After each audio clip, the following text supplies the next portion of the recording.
আসসালামু আলাইকুম এভরিওয়ান। আমার কাছে অনেকজন জানতে চাইছেন যে অ্যাকচুয়ালি আমার গাড়িতে কি হইছিল বা কিভাবে করে হইছে, কবে হইছে, কেন হইছে বা আমার হাতে কিভাবে করে হইল। এখন রাস্তাঘাটে আমরা যারা চলি তারা সবাই জানে যে অটোরিকশার একটা ঝামেলা আমাদের ঢাকা শহরে চলতেছে। সো আমার অ্যাক্সিডেন্টটাও আমি জুন মাসের ২ তারিখ রাত্রেবেলা ৩:৩০টার দিকে এলিফ্যান্ট রোডে আমার গাড়ির অ্যাক্সিডেন্ট হয়। অ্যান্ড খুবই ডিজাস্টার অবস্থা হয়ে যায়। So from the very beginning যারা জানতে চাইছিলেন আমি ঘটনাটা শেয়ার করি। আমি আমার ফ্যামিলি মেম্বারদেরকে নিয়ে রাত্রেবেলা ঘুরতে বের হয়েছিলাম, আমরা নাজিরা বাজার যাব।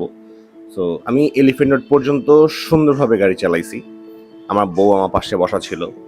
সো এলিফ্যান্ট রোড পর্যন্ত গাড়ি চালানোর পর যখন আমি বাটা সিগন্যাল ক্রস করি, আমার সাইডে একটা বাস ছিল, সামনে যে একটা স্ল্যাব ছিল অনেক উঁচা, ক্রস করার পরে সেটা আর আমি খেয়াল করিনি।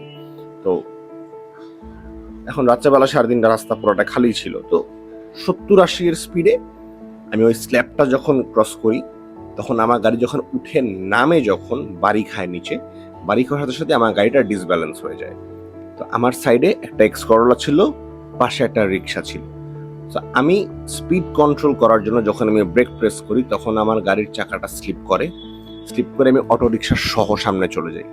সো অটোরিকশার সাথে অ্যাক্সিডেন্ট হয়, অটোরিকশার লোকটা খুব বেশি আহত হয়। কপাল ভালো যে অটোরিকশায় কোনো প্যাসেঞ্জার ছিল না। সো আলহামদুলিল্লাহ আমি গাড়ি থেকে বের হই। আমি 4-5 মিনিটের জন্য পুরোটা ব্ল্যাঙ্ক ছিলাম যে অ্যাকচুয়ালি কি হইল এটা বা কেন হইল। আমি এরপর নেমে যখন অটোরিকশাওয়ালাকে খুঁজতে যাই, আমি তাকে পাই না। সে উড়ে গিয়ে আমার গাড়ির বাম্পারের গেটের সামনে দিয়ে পড়ছে। তো হওয়ার পরে আমি তাকে মানে আমি আমি মানে কি করব বুঝে উঠতে পারতেছিলাম না। তো আমার সাথে আমার ফ্যামিলি সব মেয়েগুলো ছিল, আমার বড় ভাইয়া ছিল, আমার বোন জামাই ছিল। তারা তড়িঘড়ি করে সাথে সাথেই অটোরিকশাওয়ালাকে ঢাকা মেডিকেলে নিয়ে যায়। এরপরে আমি অটোরিকশার মালিককে ফোন দিই, তারা আসে। তারা আসার পরে আমি তাদের সাথে কথাবার্তা বলি এবং তারা এই ইন্টেনশনে আসছে যে আমার গাড়ির জরিমানা তাদেরকে দেয়া লাগবে।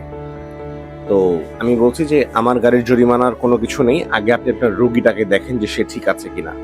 For the very first time অটোরিকশাওয়ালার কোনো দোষ ছিল না, ইট ওয়াজ অল মাই ফল্ট। আমার হাতে অ্যাক্সিডেন্ট হয়েছে। আমি আজ অবধি আজকে প্রায় 8-10 বছর সর্বনিম্ন হবে যে আমি গাড়ি চালাই, কখনো আমার হাতে অ্যাক্সিডেন্ট হয় নাই আলহামদুলিল্লাহ। বাট একটা দাগ পড়ে গেল আমার উপর যে আমার হাতে গাড়ি অ্যাক্সিডেন্ট হয়েছে। অ্যান্ড অ্যাক্সিডেন্ট হওয়ার পর যে ডিজাস্টার অবস্থাটা হয় সেটা সম্পর্কে আমার আইডিয়া হয়ে গেছে এখন। তো এরপর হলো ভোর 4টা, 4:30, 5টা, আমি এলিফ্যান্ট রোডের ওই জায়গাটাতেই দাঁড়ানো।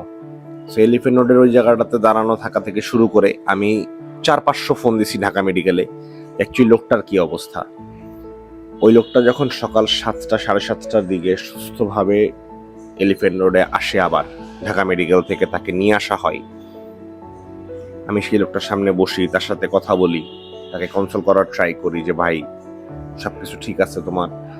তো সে আমারে বললো যে ভাইয়া অন্যান্য মানুষ তো মেরে দিয়ে চলে যায়, তবুও যে আপনি দাঁড়াইছেন, আমার চিকিৎসা করাইছেন, আলহামদুলিল্লাহ। তো এরপর আমি উনাকে 15 দিনের বেড রেস্ট দেওয়া হয়। আমি উনার 15 দিনের যাবতীয় খরচ যতটুকু আমার দ্বারা সম্ভব আমি সব কিছু দেই, সে যেন তার গ্রামে টাকা পাঠাইতে পারে, বা তার গ্রামেও তো মানুষগুলো আছে, তাদেরও তো চলে ফিরে খেতে হবে। আমি তাদের জন্য চেষ্টা করি যতটুকু করার। এবং রিক্সার মালিক, রিক্সার ড্রাইভার, তারা বলে গেছে আমাকে যে ভাই আমাদের কোনো দাবি দাবা নাই, আলহামদুলিল্লাহ আপনি যা করছেন আমরা খুশি। অ্যাক্সিডেন্ট হওয়ার পর আমি প্রথম ফোন দিই রাতুলকে, রাতুল আমার গাড়ির অ্যাক্সিডেন্ট হয়েছে, আমার এখান থেকে রেস্কিউ করো আগে, আমার সাথে কোনো ছেলে মানুষ নাই, যারা আছে তারা পারবে না। রাতুল তার আব্বম্মুকে না জানায় সে রাত্রেবেলা 4টার দিকে এলিফ্যান্ট রোডে হাজিরা দেয় তার এক্সিভ নিয়ে। সে তার এক্সিভ ওখানে আনতে আনতে সে ফোন দেয় বায়েজিদ স্কোয়ারকে। এরপর আমি দেখলাম কি যে বায়েজিদ স্কোয়ার হিরোর মতো কই থেকে যেন আসলো, সে আইসা এলিফ্যান্ট রোডের রাস্তার মাঝখানেই, কোনো কথা নাই, বাইক থামায় সে আমার গাড়ি দেখতেছে। তো ভাই এটা কি হইল। এরপর বায়েজিদ আসলো, শুভ ভাই আসলো, আয়ান কই থেকে যেন উইরা আসলো। তারা সবাই চেষ্টা করছে আমাকে যে সুন্দরভাবে সবকিছু এসকেপ করার।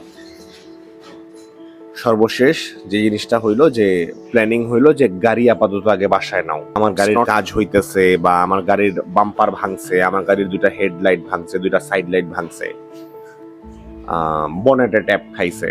তো জিনিসটা হচ্ছে এরকম যে রাতুল ওর এক্সিভ গাড়িটা রেখে বাসায় চলে যায় আমার গাড়ি নিয়ে। যাওয়ার সময় আমার বাম পাশের চাকাটা কিভাবে নজলটা ভেঙে যায়, নজলটা ভাঙার কারণে আমি গ্যারেজে যাওয়ার পর দেখি যে এই চাকাটা বসে গেছে। ভালো কথা, সকালবেলা 9টার দিকে যখন আয়ান আমাকে বাসা পর্যন্ত পৌঁছায় দেয়, তখন বাইজিদ স্কোয়ার এই দুইজন দুই বাইকে আমার সাথে যায়।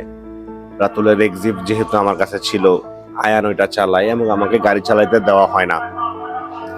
আমাকে গাড়ি চালাইতে না দেওয়া হওয়ার কারণে আমি পাশে বসে বসেই যাই, এটা বাসা পর্যন্ত দেওয়া। এরপরে ওরা চিন্তা করে সবাই মিলে যে হয়তো বা আমি বেশি ভেঙে গেছি, কিন্তু আমি তো ভাই ভাঙার মতো মানুষ না, আমি অনেক বড় বড় সিচুয়েশন পার করে আসছি। সো আমি ওদেরকে সকালের নাস্তা বা যতটুকু আপ্যায়ন করা যায় আমি চেষ্টা করছি।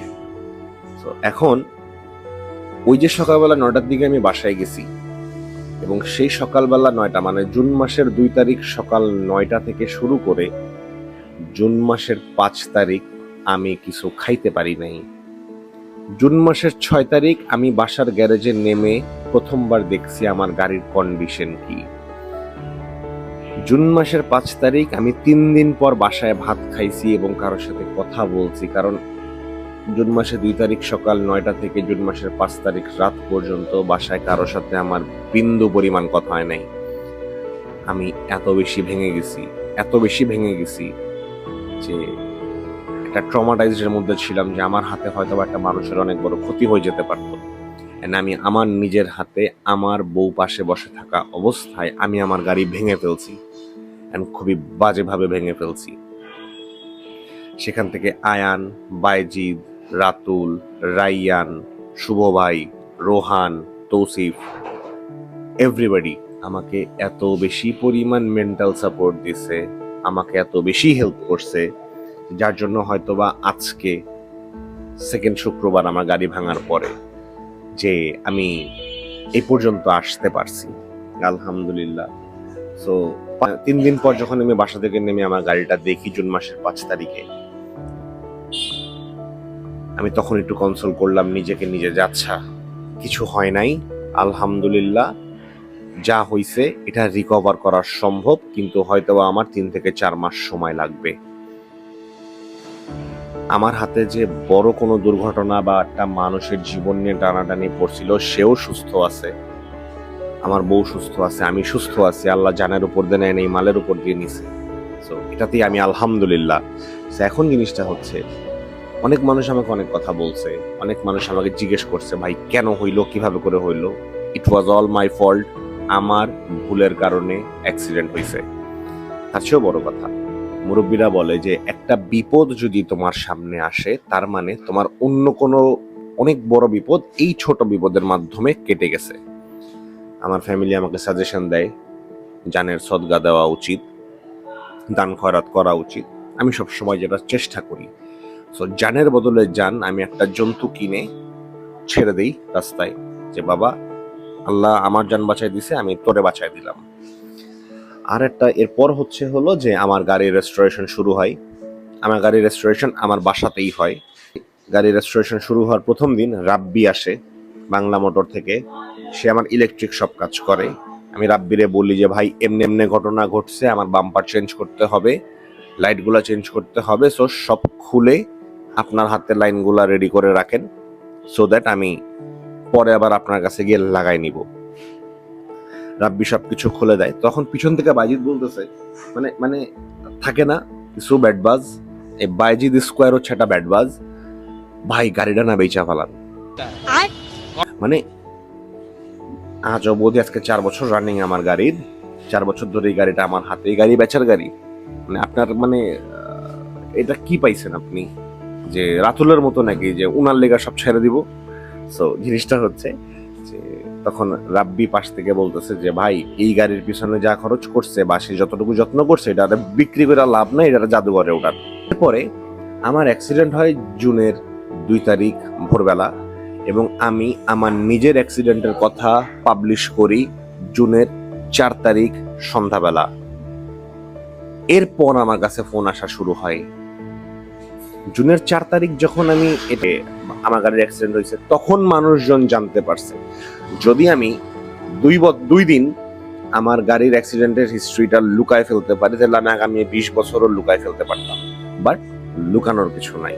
বাইরের মানুষের মুখ থেকে শোনার চেয়ে আমার মুখ থেকে শোনাটা আমি মনে করি অনেক ভালো, যেটা আমার কাছে সম্মানজনক। তো এরপর আমার কাছে ফোন আসা শুরু হয়। সো ফাইনালি আমাকে অনেকজন বলে যে ভাই, আপনি কি করছেন না করছেন একটা ভিডিও দিয়েন, আমরা দেখতে চাই যে অ্যাকচুয়ালি কিভাবে করে কি হয়েছে, বা আপনি এই সিচুয়েশন ওভারকাম করতেছেন কিভাবে করে। সো সাডেন 3 নাম্বার দিন রাত্রেবেলা আমাকে রাইয়ান ফোন দেয়। সন্ধ্যাবেলা আমি অফিসে খিলগাঁওতে, রাইয়ান ফোন দেয়, ভাই আপনার কি হয়েছে না হয়েছে জানি না, বা গাড়িতে কি হয়েছে না হয়েছে জানি না, আপনার বাম্পারটা পাওয়া গেছে, আমি চিটাগাঙে পাইছি, আপনাকে আমি লিংক দিচ্ছি, আপনি তাড়াতাড়ি বাম্পারটা বুক করেন। ওই দিনই বাম্পার বুক করা, পরের দিনই চিটাগাং থেকে বাম্পারটা আমার হাতে চলে আসে। ফ্রাইডেতে, মানে লাস্ট ফ্রাইডেতে বাম্পারটা আমি হাতে পেয়ে যাই। এরপর আমি চিন্তা করতেছি আমার লাইট, গাড়ির লাইট যেগুলো চাইনিজ পাওয়া যায়, বাট আমি চাইনিজ লাগাবো না যেহেতু একবার ভাঙছি। সো আমি চিন্তা করলাম যে আমার অরিজিনাল লাইটস লাগবে। সো আমি রিকন্ডিশন লাইট পেয়ে যাই। এটাও আমাকে রাইয়ানি ম্যানেজ করে দেয়। একজনের নাম্বার দেয়, আমি একজনের সাথে কথা বলি, এবং ওই একজনের সাথে আমার প্রাইজে বনিবনা হয়ে যায়, এবং আমার রিকন্ডিশন লাইটগুলো চলে আসে। লাইটগুলো পাওয়ার পর দেখলাম যে আজকে জুনের 9 তারিখ, এটা হলো আমার গাড়ির আজকে 4 বছরের বার্থডে। আমি বার্থডেতে হয়তো বা ওকে নষ্ট করে ফেলছি, কিন্তু আমি ওর জন্য একটা গিফট আনছি যে আমি তোমাকে, মানে আমি তার জন্য তার অরিজিনাল লাইটস বা তার চোখ যেগুলো অরিজিনাল ছিল আমি সেগুলো নিয়ে আসতে পারছি। সো এখন পর্যন্ত আমার গাড়ির রেস্টোরেশনের কাজ চলতেছে। মোস্ট প্রবাবলি আমার গাড়ির ডেন্টের কাজ শেষ। এটা এখনো লাইটগুলো ফিটিং করা বাকি, বাম্পার ফিটিং করা বাকি। সো এটাই ছিল আমার অ্যাক্সিডেন্টের history. And special thanks to everyone, but Rayyan সবকিছু সোর্স করে দিছে, তার জন্য রাইয়ানকে অনেক বেশি ধন্যবাদ। আমি হয়তো বা ফেস টু ফেস অনেক কিছু এক্সপ্রেস করতে পারি না মানুষকে, তবুও আমি চেষ্টা করি যে যখন কারো বিপদ হয় তার সাথে থাকার। এবং আমি এতদিন ফিল করতাম না যে যার বিপদটা হয়েছে আমি তো তার সাথে আছি, বাট তার উপর দিয়ে কি যাচ্ছে এখন আমি নিজে ফিল করতে পারছি অ্যাকচুয়ালি, যে যার উপর বিপদটা হয় তার উপর দিয়ে কি যায়। সো আমি কখনোই রাশ ড্রাইভিং এ ছিলাম না। I always try to keep my car fresh, but হয়তো বা আমার গাড়িতে ডেন্ট পড়ে গেছে, এখন একটা দাগ হয়ে গেছে যে এই গাড়িটাতে একটা অটোরিক্সা অ্যাক্সিডেন্ট হয়েছে। But for the very first time আমি অ্যাগেন বলতেছি যে অটোরিক্সাওয়ালার কোনো দোষ ছিল না। আমার খারাপ শুধু একটা জায়গাতেই লাগছে, আমার গাড়ির কি হয়েছে না হয়েছে ব্যাপার না, বাট অটোরিক্সাগুলো কতটুকু মজবুত ভাবে বানানো যে ওর একটা রড বেঁকা হয় নাই, আমার সামনে বাম্পারটা গুড়া গুড়া হয়ে গেছে। So this is all. আমি দোয়া চাইতেছি সবার কাছে যে আজকে অনেক মাস পর আমি ভিডিও করছি, অ্যান্ড অনেক মাস পরের ভিডিওটাই আজকে আমার অ্যাক্সিডেন্টের ভিডিও দিয়ে শুরু হয়েছে। আমি দোয়া করি যেন আল্লাহ তাআলা সবাইকে সুস্থ রাখে, ভালো রাখে, সব ধরনের বিপদ আপদ থেকে সবাইকে হেফাজত করে। এন্ড একটা সুন্দর গাড়ি, আমি সবাইকে বলতাম যে তোমার একটা সুন্দর গাড়ি আছে, এটা স্লোলি চালাও, নিজে ফিল নাও, তোমার গাড়ি তোমারই থাকবে, তুমি মাইরা দিলে কেউ তোমার গাড়ির ক্ষতিপূরণ দিবে না। So this happens to me, যে অ্যাকচুয়ালি আমি আমার গাড়ি নিজেই নষ্ট করছি এবং কেউ আমাকে ক্ষতিপূরণ দেয় নাই। So I will keep this in my mind, যে তার চেয়েও বড় কথা এটা সৌন্দর্য আমি নষ্ট করতেছি। তো যে আমাকে কোনো কারণ ছাড়া শান্তি দেয়, যে আমার মন খারাপের দিনে আমার সাথে থাকে, যে আমাকে কখনো কাঁদতে দেয় না, বা যে আমাকে সবসময় হাসি খুশি রাখে, যে আমাকে আমার সবকিছুতে যে আমার পাশে থাকে, আমি ওরই নষ্ট করে ফেলছি এবং ওর কোনো দোষ ছিল না। তো এনিওয়েজ আমি আমি আমি হয়তো আর কিছু বলতে পারবো না। তো অ্যাগেইন হ্যাপি বার্থডে, 4 বছর আমার সাথে থাকার জন্য অনেক ধন্যবাদ। আমি তোমার জন্য নতুন লাইট নিয়ে আসছি, তোমার নতুন চোখ আসবে এবং অরিজিনাল হবে। তো আর একটু ওয়েট করো, আমরা ওকে সুন্দর করে রেডি করে আগের চেয়ে আরেকটু সুন্দর ওয়েতে রাস্তায় নামাবো, এবং ইনশাল্লাহ আপনাদের সবার সাথে শেয়ার করব। ততক্ষণ পর্যন্ত আমার জন্য দোয়া করবেন, সবাই সুস্থ থাকবেন, ভালো থাকবেন। আসসালামু আলাইকুম।